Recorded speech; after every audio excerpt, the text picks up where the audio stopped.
Fans remember Ted Petoskey as a rough-and-tumble kid from St. Charles. Well, the story I heard is that he played as an 8th grader and 9th grader in St. Charles, and he was just too big or too rough for the team, and his coaches told him, go to Saginaw.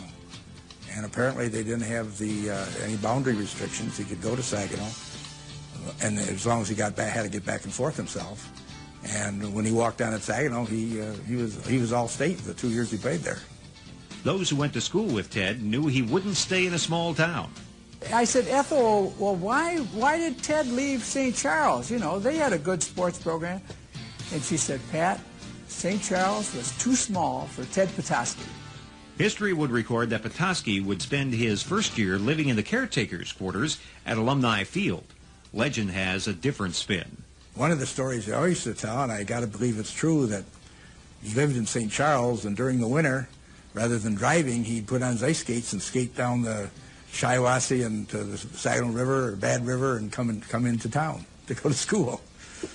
So that may be an urban legend, but it's Joe swore by it. Either way, Ted would win the Silver Skates Trophy for his speed on the ice. He would also be all-state in basketball and football. He also picked up 8 varsity letters at the University of Michigan. When he finished, he had 7 or 8 pro football contacts. Chicago wanted him because they had Bill Hewitt, who graduated a couple years before from Michigan, playing one end, and they wanted him as the other end. And a couple baseball, and he played in the minors with Cincinnati, and then 2 years with Cincinnati, 34 and 35. And then he got into coaching. He started in high school first, and then went to South Carolina as assistant coach and worked his way up to head coach and athletic director.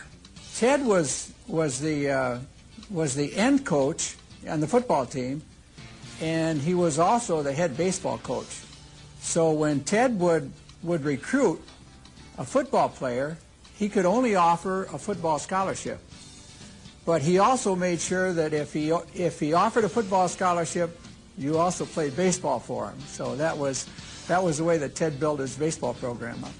Ted would later scout for the New York Yankees and finally retiring as the recreational director for the South Carolina Department of Corrections.